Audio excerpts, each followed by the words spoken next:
Welcome back to MetsNetsJetsD podcast coming to you July 8th, 2020.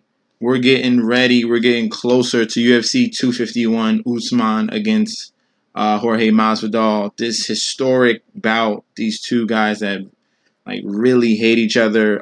During the Super Bowl, they had that encounter. And they wanted to fight then. Usman had a cast on his hand and Masvidal was running at the mouth. This is the fight we've been waiting for, but before we get to that, we have a few more main card bouts until we get to that main event. Yesterday, I went over the prelims. Hopefully, you put in your bets. Also, matter of fact, hold on to bets because, like I said, weigh-ins are very, very important right before the fights, okay? Because there's a day before the fight, and if a fighter misses their weight, that is huge implications on if they were ready or if they're already they're gassed out and they're just making weight. You can tell a lot, and who's ready and prepared for the fight that's going to happen the next day, especially in Abu Dhabi, where at 6 a.m. the time they're going to fight, it's going to be 104 degrees outside. What if the AC unit goes down? What if there's so many factors? This is a different environment. It's never been done over in Abu Dhabi with this makeshift arena that they came up with. The elements are totally different. Okay? Hopping in this main card, the first bout we have is Paige Vanzant going up against Amanda Rebus. Looking at this line, Rebus is a minus 850 favorite going up against 12 gauge Paige plus 525.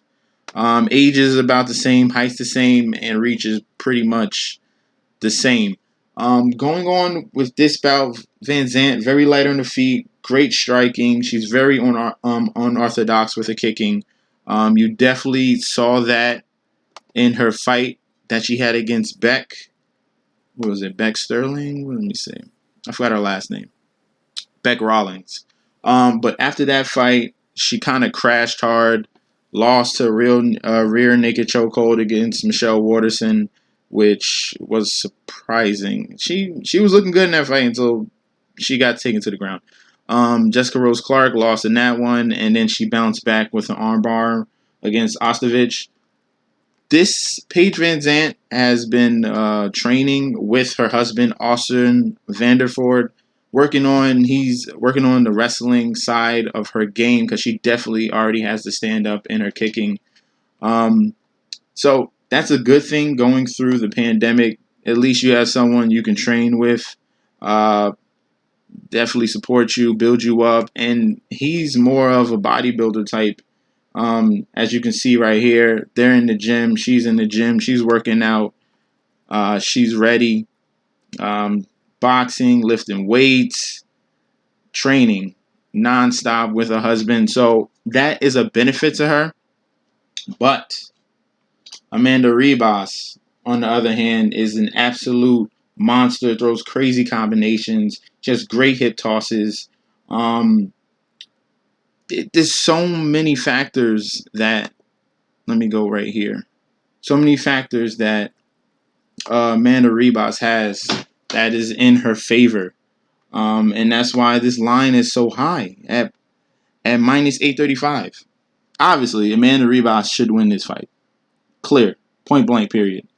The way how aggressive she is in her attacks, the way that Vanzant fights is just running dilly-dally around and she'll throw a kick combination or throw a punch. That's not going to work. Amanda's going to stay in your face and just attack you nonstop throughout the fight. And there's no way I see Vanzant winning. But if you were to bet this, I'm not just throwing Rebus in a parlay. That's kind of like a waste, minus 800. That's kind of ridiculous. I did throw just $5, $10 just in case. If anything, I want to take advantage of a plus 525.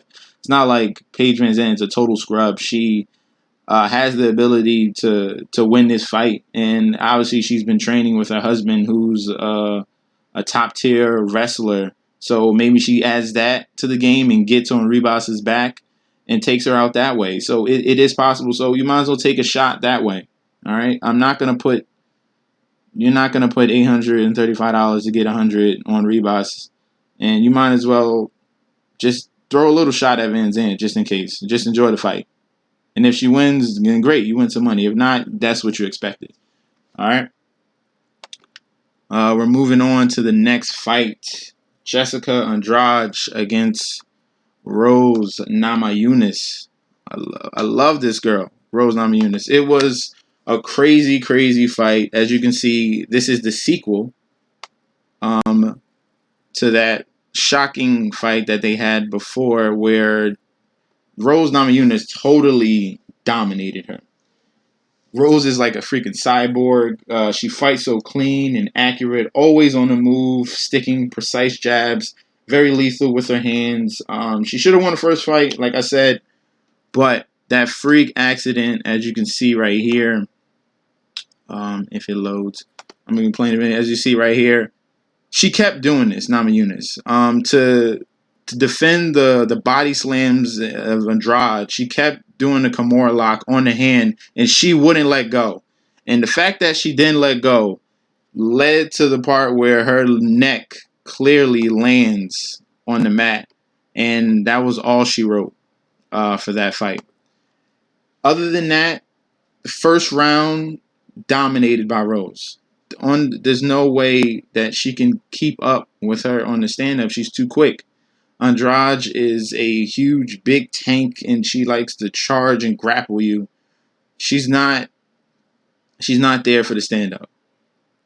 Rose would come with quick 1-2s with her jab and a hook, and then Jessica Andrade throws a wide, long telegraph punch, and Rose is in and out already. This fight is clearly on Rose's side. She definitely should have won the first one. I definitely have her winning this second one. So she bounces back, gets her title back. Well, no, she would have to fight the Chinese chick next to get her title back. But sad that she lost that first one because of a freak accident. But definitely Rose deserves to win this one right here.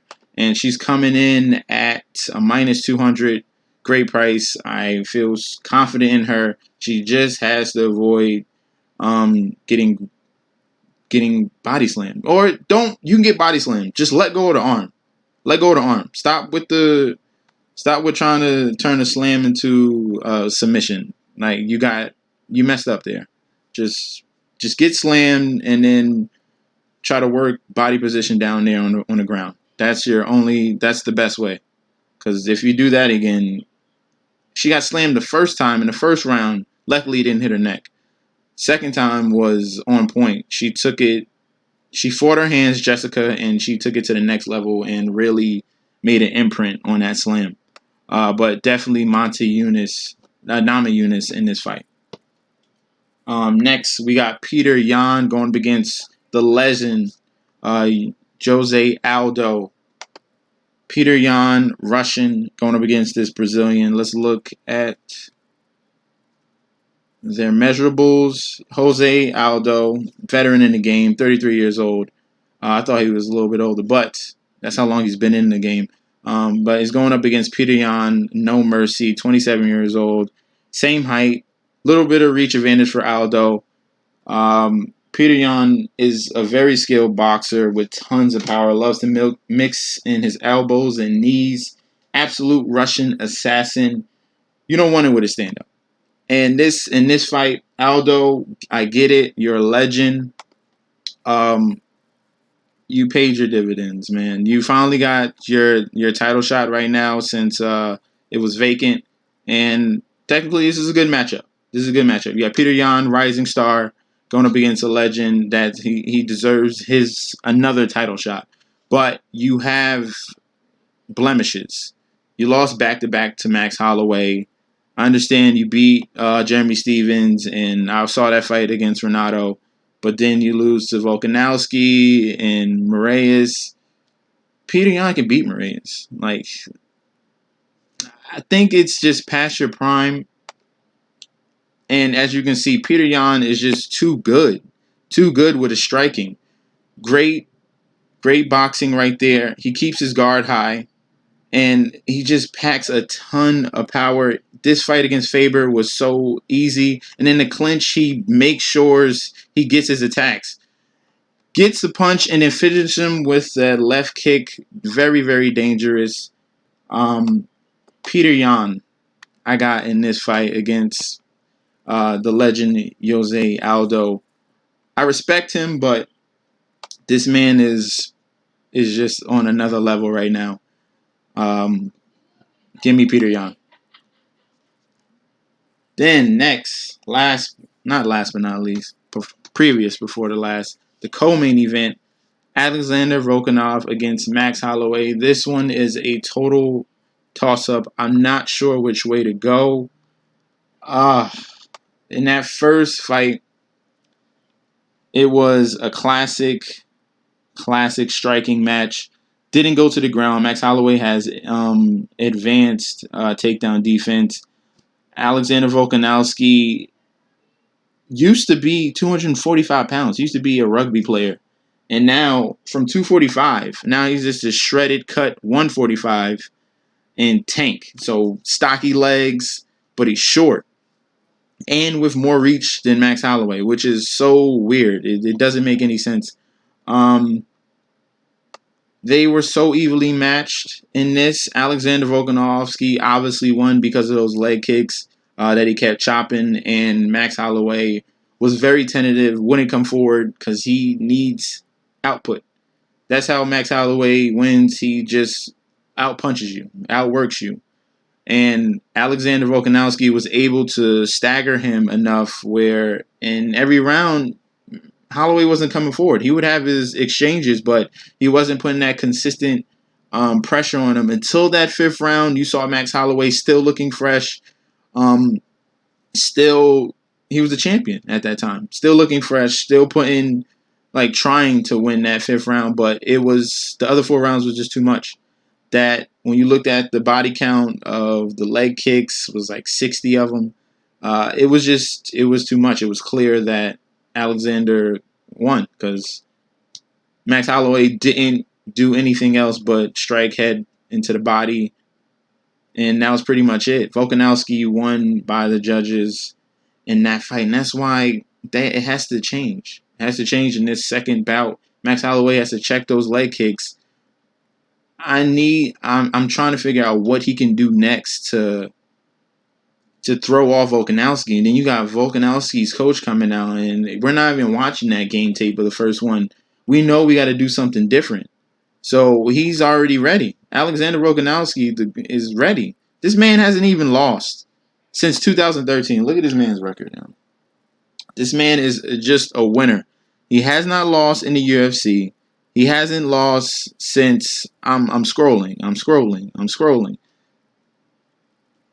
Since 2013. It doesn't make sense. Volkanovski is just another level of a beast inside of a monster that is in the body of him. You're fighting you have the power of a 245-pound man, but you're 145. This is he's on an 18-win streak, only has 1 loss. It's kind of stacked against you, Max Holloway.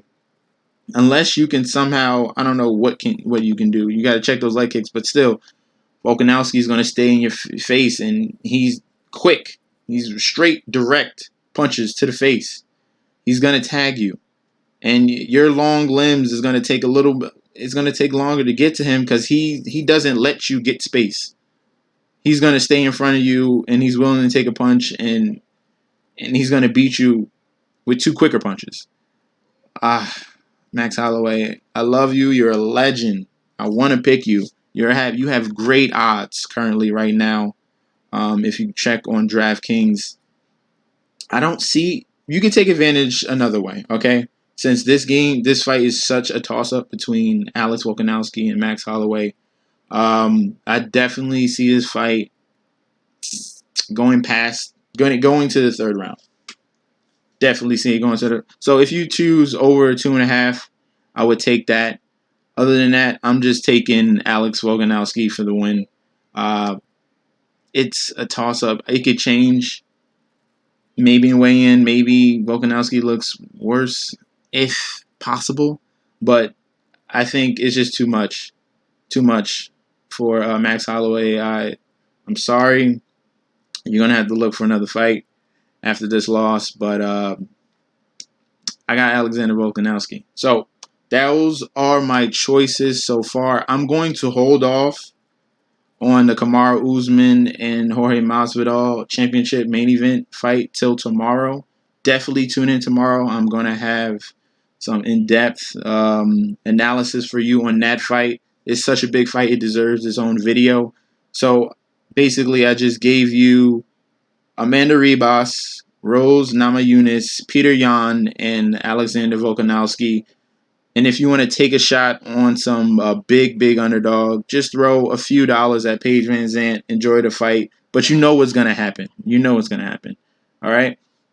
Thank you guys for tuning in. Don't forget to like, comment, and subscribe to the channel. I cannot wait for Saturday. Please tune in tomorrow. Follow me on Instagram and Twitter at MetsNetsJetsD. And peace out, guys.